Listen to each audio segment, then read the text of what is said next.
श्री राम जय राम जय जय राम। श्री राम जय राम जय जय राम। श्री राम जय राम जय जय राम।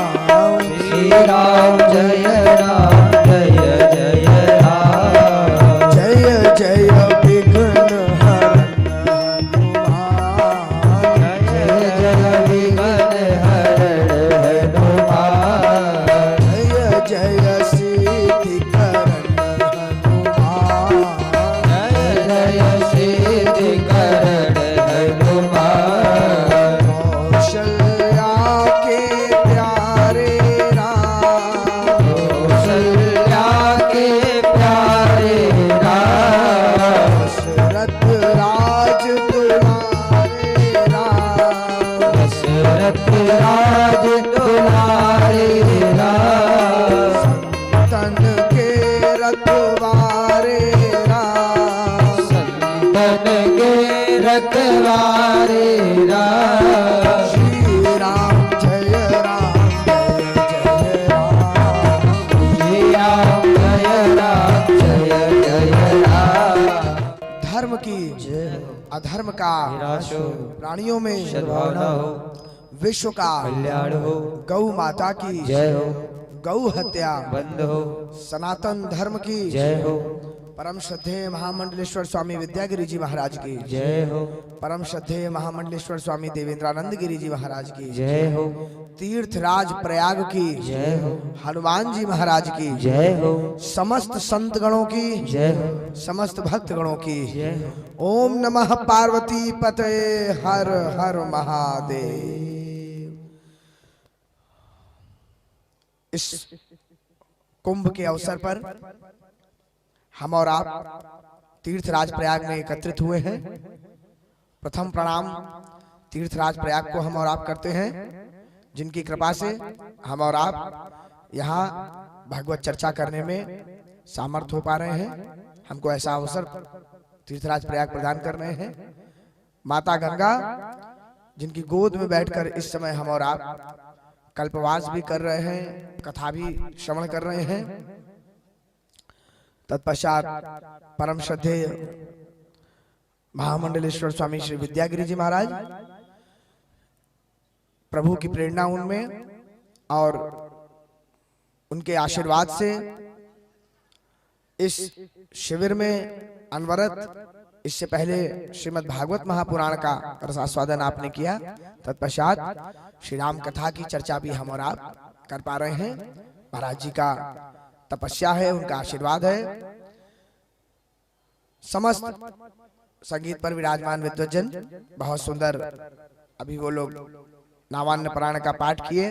तत्पश्चात भजनों के माध्यम से आपको भगवत भक्ति में लगाने का प्रयास किया। हमारे सब आचार्यगण, संत महात्मा एवं आप सब पधारे हुए तीर्थराज प्रयाग में भगवत कथा के रसा स्वाद, भगवत चर्चा के रसिक श्रोताओं, आइए माताओं बंधुओं, अब हम लोग प्रसंग पर थोड़ा सा और आगे होकर के चलते हैं, क्योंकि ऐसे नहीं चल पाएगा। लेकिन फिर भी अयोध्या कांड थोड़ी और चर्चा आज कर लें। माताओं बंधुओं, चक्रवर्ती सम्राट के पास जैसा कल हम लोगों ने चर्चा किया, माता के कई पहुंच चुकी थी, उन्होंने अपना मन बना लिया था। राजा जी इस बात को नहीं समझ पा रहे थे कि माता के कई के मन में क्या है। राजा जी के मनाने पर, बहुत निवेदन करने पर, अंत में जब माता के कई समझ गई कि राजा जी ने श्री राम की प्रतिज्ञा, उनकी कसम, उनकी सौगंध ले ली है, तब माता के कई ने मौका देख करके वरदान मांग लिया। सबसे पहला वरदान मांगती हैं वो कि सुनहु प्राण प्रिय भावत जी का, सुनहु प्राण प्रिय भावत जी का, और देहु हर्षि भरतहि टीका। भरत जी को टीका कर दीजिए, राज्याभिषेक कर दीजिए। यहाँ तक बात तो ठीक थी, लेकिन आगे जब दूसरा वरदान मांगती है माता के कई कि मांगू दूसर बर कर जोरी, और पूर्वौ नाथ मनोरथ मोरी। प्रथम वरदान में ऐसा कुछ बोलने की उनको आवश्यकता नहीं पड़ी, क्योंकि माता केकई को भी इस बात का आभास है कि वरदान तो दूसरा कठिन है, पहला वाला तो फिर भी आसान है।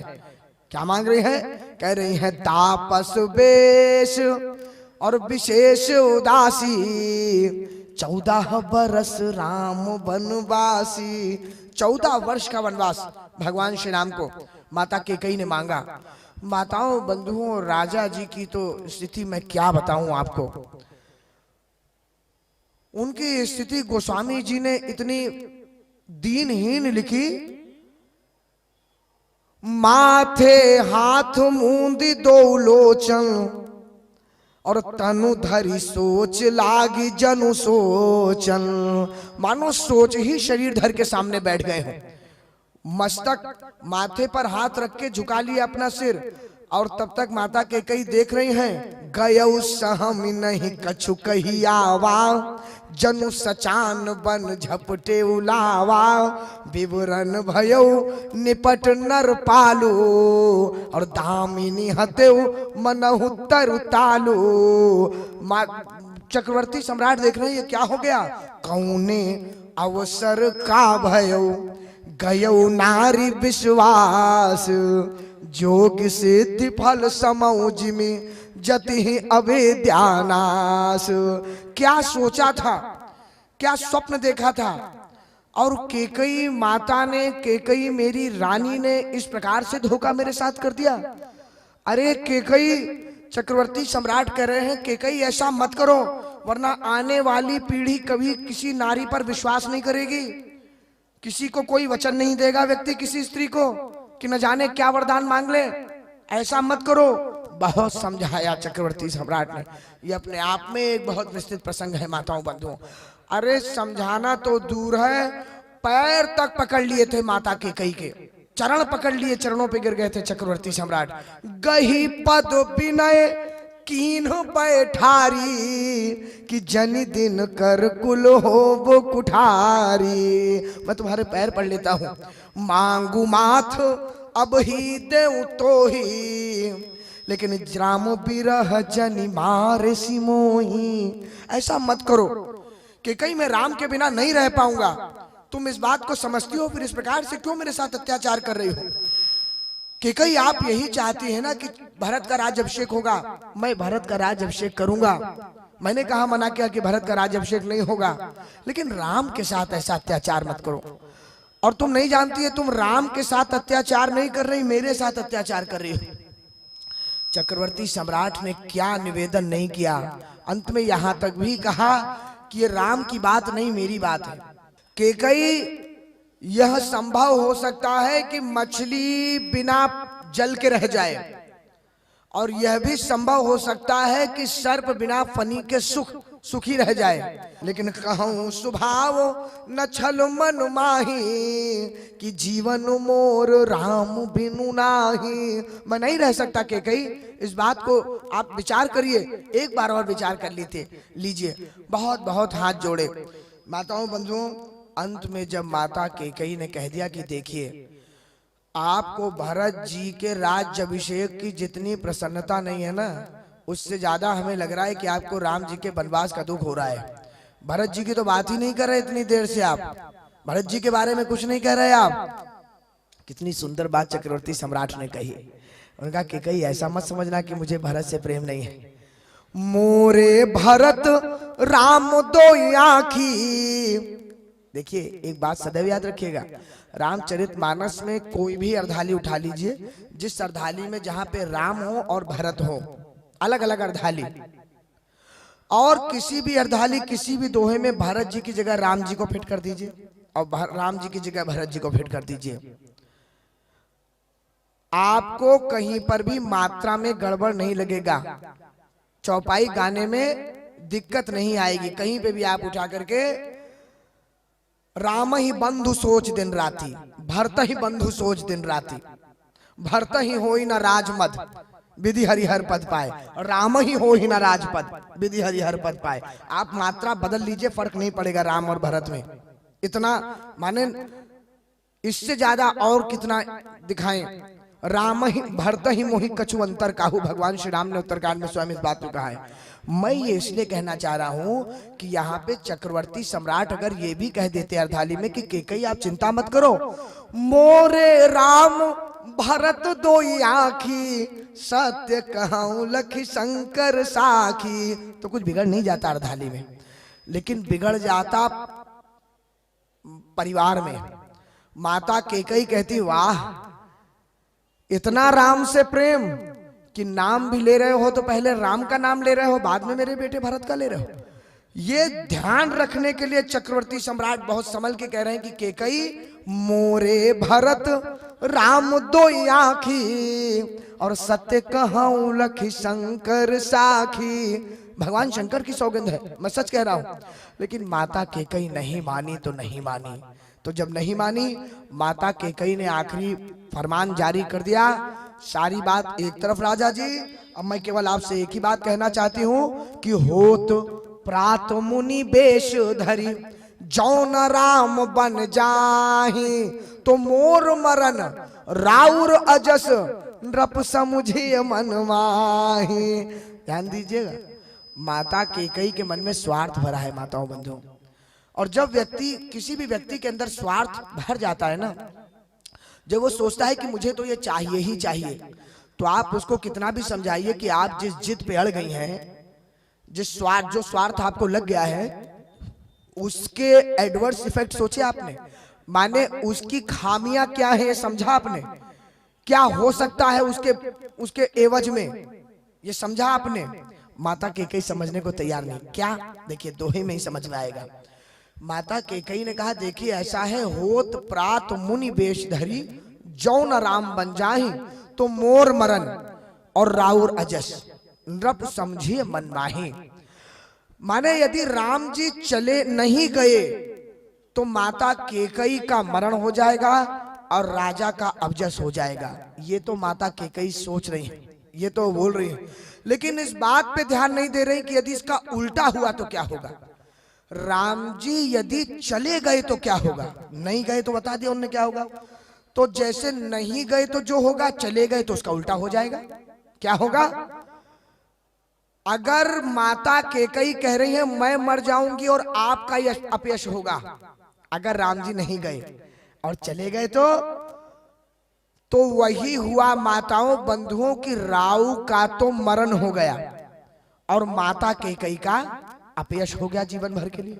माने सिक्के के दो पहलू हैं, वो नहीं देख रहे माता केकई, केवल एक पहलू समझ रही हैं कि मैं मर जाऊंगी और आपका अपयश हो जाएगा, और राम जी चले गए तो उसका उल्टा हो गया, इनका अपयश हो गया जीवन भर। तोर कलंक मोर पछतावा, तोर कलंक मोर पछताऊ, मुए न मिटहि न जाई काहू, फिर पछतई हैसी अंत अभागी, और मारे सी गाय नहारू लागी। अरे ये क्या कर रही हो केकई, सिंह के लिए आप गाय का वध कर रही हैं। बड़ा सुंदर रूपक गोस्वामी जी ने बनाया। चक्रवर्ती सम्राट कह रहे हैं केकई आप सिंह के लिए गाय का वध करके उसका मांस परोस रही हैं। यहाँ सिंह कौन है? सिंह है भरत जी महाराज, भक्त शिरोमणि भरत लाल जी हैं सिंह। गाय कौन है? गाय है चक्रवर्ती सम्राट खुद। और मांस क्या है? मांस है अयोध्या जी का सिंहासन।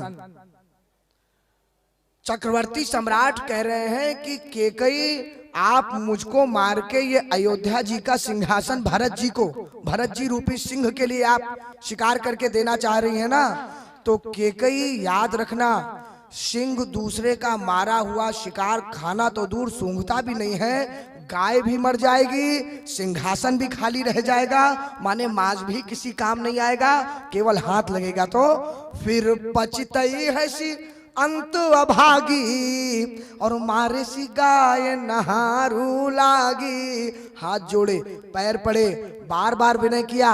माताओं बंधुओं, गोस्वामी जी कहते हैं परे उराव कही कोटि निधि, कि काहे सिकरसी निदान, लेकिन कपट सयानी न कहती कछु, जागसी मनहु मसान। जैसे मसान में कोई जागता है ना जब, तो आपने देखा है जो मसान में जाके धूनी रमाते हैं, जो तामसिक तपस्या करते हैं साधना, तो एकदम वो बैठे रहते हैं किसी धुन में, उनके आगे पीछे आप चाहे उनको 50 बातें भी कहें, वो एक जुनून में बैठे रहेंगे, कुछ भी साधना लगाए हुए। तो वैसे ही माता कैकेयी के लिए मसान लिखा उन्होंने, माने कितना भी बोलो, कितना भी पैर पड़ो, कितना भी हाथ जोड़ो, वो अपनी धुन में बैठी हुई हैं, आंखें बस नीचे किए हुए, जिसे कहते हैं ढीठ, कोई फर्क ही नहीं पड़ रहा है। माताओं बंधुओं, अब हुआ क्या जानते हैं, धीरे धीरे धीरे धीरे सूर्य भगवान आने लग गए, रात कटने लग गई, समय तो किसी के लिए रुकता नहीं है। चक्रवर्ती सम्राट कह रहे, अरे और थोड़ा रुक जाइए, आज मेरे लिए रुक जाइए। हृदय मनाओ भोर जनी होई, राम ही जाई कहे जनी कोई, उदौ करऊ जनी रवि रघुकुल गुरु, अरे अवध बिलो की होई चूल होई। और बाण लग रहे मेरे हृदय में अयोध्या जी को देखकर, उदय ना हो सूर्य भगवान, आप मत उदय हो। तब तक क्या हुआ, बिलपतन रपही भयऊ भिनु सारा, समय किसी के लिए रुका है क्या, प्रातः काल होने लग गई। तो क्या हुआ, बोला बीना बेनु शंख धुनि द्वारा, जय जयकार हो रही है माताओं बंधुओं। चक्रवर्ती सम्राट की आज जय जयकार हो रही है दरवाजे पे राजमहल के, कि राजा की जय हो। चक्रवर्ती सम्राट हो तो दशरथ जी जैसे जो राम जी को राज्य अभिषेक करेंगे आज, किसी को क्या मालूम के अंदर क्या पंचायत हुई, क्या प्रपंच हुआ है।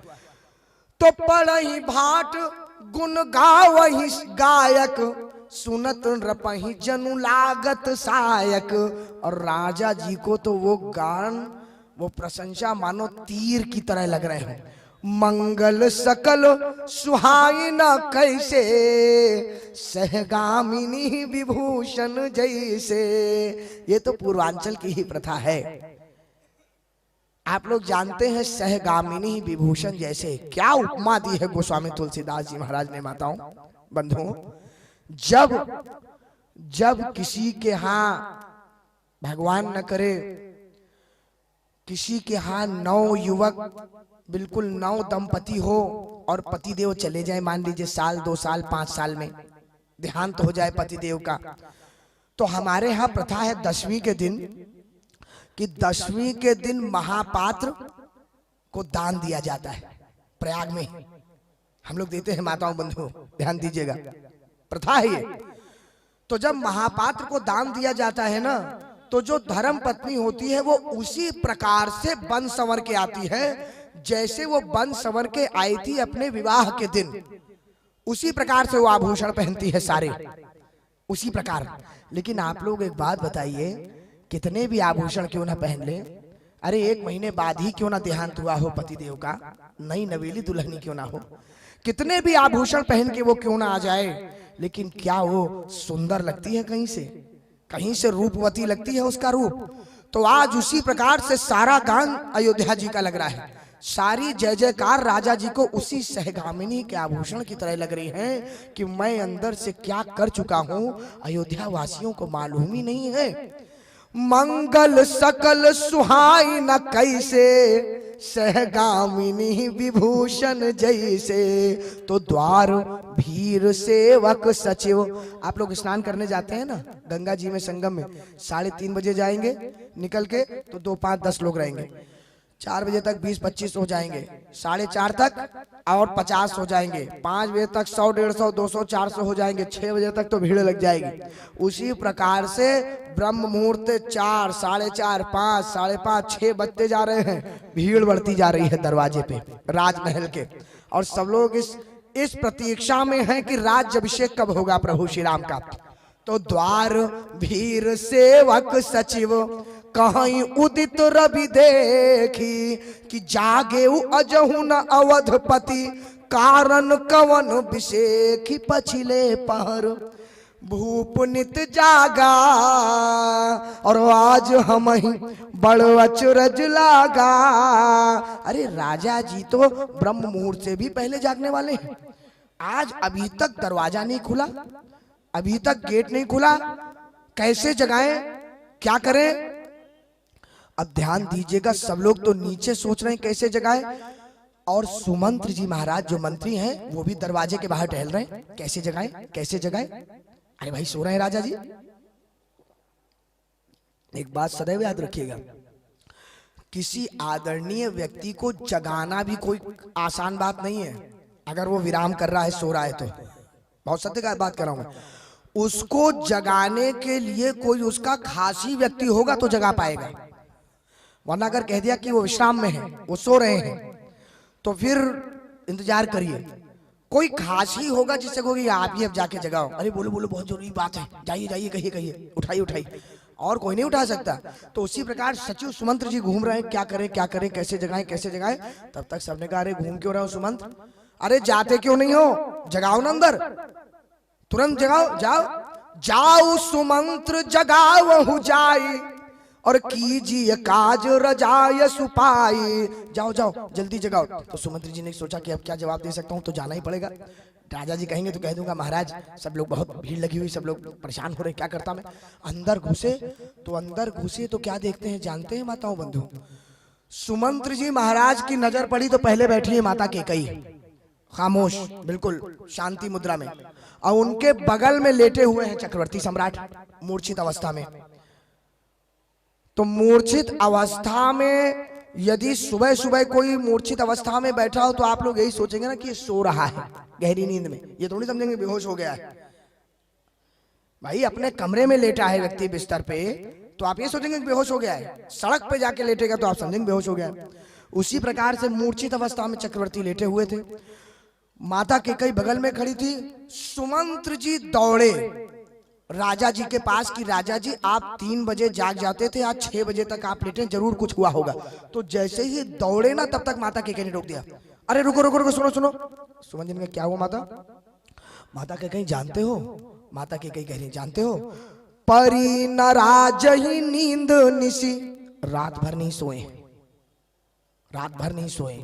तो सुमंत्र जी ने कहा क्यों नहीं सोए माता, क्या बोलती हैं जानते हैं, कहते हैं हे तू जान जगदीश, झूठ बोल दिया, रात भर प्रपंच किया है मिलकर के, रात भर झगड़ा किया है। लेकिन माता केकई इस बात को जानती हैं कि सुमंत्र जी के अगर कान में भी ये बात पड़ गई ना, तो मंत्री है, मंत्री सचिव है, और सचिव के पास वो पावर होता है कि राजा कोई आदेश दे और चाहे ना दे, उसको अपना बहाना लगा के, अपने नियम बता के, अपने क्लॉज बता के वो उसको पलट सकता है कि देखिए ये संविधान में नहीं है, ये इस प्रकार से आप नहीं कर सकते, इसके लिए पहले मीटिंग बुलानी थी और हम लोग रहने थे, आप इस प्रकार से। माता केकई जानती है कि सुमंत्र जी महाराज गड़बड़ कर सकते हैं कुछ, इनको अभी पता ना पड़े, जब तक राम जी के कानों में वचन ना चला जाए तब तक सुमंत्र जी महाराज पे भरोसा नहीं किया जा सकता। तो कहती है हे तू जान जगदीश, अरे माता कुछ तो मालूम होगा, हाँ इतना मालूम है कि राम राम रटि भोर किया, कहीं न मरम महेश, केवल राम राम राम कर रहे हैं, इसके अलावा कुछ बोल नहीं रहे हैं, मुझे भी नहीं मालूम क्या बात हुई। तो उन्होंने कहा तो क्या करूं, अरे कहा जिनका नाम ले रहे हैं उनको बुला के लाओ ना, उन्हीं को बताएंगे, जाओ जाओ जल्दी बुला के लाओ, जल्दी बुला के लाओ। लेकिन अब करे भी क्या, अपनी एक हैसियत है, औकात है, सचिव है, रानी कह रही है, राजा जी बगल में है, वो क्या कर रहे थे, जा रहे हैं राम जी को जाके बोलूंगा, राम जी से जाके बताना है। अब राम जी भी अपने भवन में बैठे इंतजार कर रहे हैं कि भाई कोई आए तब ना हम जाएं राज्याभिषेक के लिए, खुद तो जाएंगे नहीं, कोई बुलाने आएगा कि चलिए अब, तब चला जाता है। तो उसी प्रकार इंतजार कर रहे हैं कोई आए हमें बुलाने, तब तक देखते हैं तो सुमंत्र जी महाराज सामने से चले आ रहे हैं। राम सुमंत्र ही आवत देखा, आदर कीन पिता समलेखा। अब राम जी से कहा आइए आइए प्रभु जल्दी चलना है आपको, चक्रवर्ती सम्राट ने बुलाया है। अब राम जी को लेकर के चले जा रहे हैं और दोनों इतनी हड़बड़ी में चले जा रहे हैं। देखिए आपके चलने के तरीके से पता पड़ जाता है कि आप बड़ी प्रसन्नता में चल रहे हैं, कि चिंता में चल रहे हैं, कि हड़बड़ी में चल रहे हैं, कि धैर्य में चल रहे हैं। भाई धनुष टूटना था, परसों हम लोगों ने चर्चा की, तो जब धनुष टूटना था तो जितने राजा थे वो दौड़े थे, तमक ताकी तकी शिव धनु धरे हैं। लेकिन राम जी कैसे चले थे? वो चले थे सहज ही चले सकल जग स्वामी, बहुत आराम से, मत मंजुबर कुंजरगामी, आत्मविश्वास से चले थे। लेकिन आज जब राम जी को लेकर के सुमंत्र जी चले जा रहे हैं तो सुमंत्र जी मानो राम जी का हाथ पकड़े हैं और पकड़ के जल्दी जल्दी ले जा रहे हैं। चलो चलो राजा जी, क्योंकि जानते हैं कुछ गड़बड़ जरूर हुई है, जल्दी चलो राम, आप ही को बताएंगे, चल के पकड़ के ले जा रहे हैं राम जी को। तो जितने लोग खड़े हैं अब वो भी इन दोनों को जब भागते हुए देखे तो उनके मन में भी जिज्ञासा हुई, अरे ये क्या हो रहा है, ये कहाँ भगा के ले जा रहे हो, बात क्या हो गई, इतने चिंतित क्यों जा रहे हो? तो सुमन जी ने सबको समझाया, अरे कोई नहीं कोई नहीं, ले जा रहा हूं। अब लेकर के पहुंचे चक्रवर्ती सम्राट। माताओं बंधुओं, चक्रवर्ती सम्राट अभी भी मूर्छित पड़े हुए। जाई दीख रघुवंश मणि नरपति निपट कुसाज, सहमी गयौ लखी सिंघनि मनहु व्रत गजराज। जैसे कोई बूढ़े हाथी पे कोई सिंघनी चिंघाड़ जाए ना, तो वो किसी हाथी पे, सिंघनी तो हाथी का वजन बहुत होता है, हाथी सिंघनी चिंघाड़ती है, कई बार फिसल जाता है गिर के, और जब गिर जाता है ना तो उसके बस में नहीं रहता। जवान हाथी तो उड़ जाएगा, बूढ़े हाथी के बस में नहीं रहता कि उड़ के फिर भाग पाए, तो वो आत्मसमर्पण कर देता है। वही स्थिति है चक्रवर्ती सम्राट की कि उन्होंने माता कैकेयी के सामने आत्मसमर्पण कर दिया है। जाके देखा, अरे देखा राम जी ने पिताजी इस प्रकार से दुखी मूर्छित है। माता से कहते हैं, माता क्या हो गया, पिताजी इतने दुखी क्यों लग रहे हैं, उनका चेहरा इस प्रकार से उतरा क्यों है? मोहि कहु मातु तात दुख कारण, और करिए जतन जेहि होई निवारण। अरे कारण बताइए, पिताजी के दुख का कारण बताइए। माता कैकेयी ने कहा, राम तुम सुन पाओगे कारण, जानते हो क्या कारण है इनके दुख का? कहा क्या? बोले सुनहु राम सब कारण ये हूँ, राज ही तुम पर बहुत स्नेह हो। केवल आपके प्रति जो अत्याधिक प्रेम है ना, वही कारण है दुख का। और माताओं बंधुओं, वैसे तो चक्रवर्ती सम्राट सुत विषयिक तव पदरती हो, ये बात तो मांग ही चुके हैं, लेकिन एक बात और बता दूं, इस संसार में दुख का कारण अत्याधिक प्रेम ही होता है सांसारिक जीवों से। यहाँ तो प्रभु और चक्रवर्ती सम्राट की बात है, लेकिन हम लोग कथा में, भागवत कथा में न जाने कितनी आप लोग सुने भी होंगे, चाहे वो जड़ भरत जी की कथा हो, ना अत्याधिक प्रेम होता, ना वो कष्ट सहना पड़ता। और जितने भी आप देख लीजिए संसार में, हमारे जितने भी मोह के बंधन है, प्रेम के बंधन है, वही दुख देते। प्रेम करना हो तो परमात्मा से करो, केवल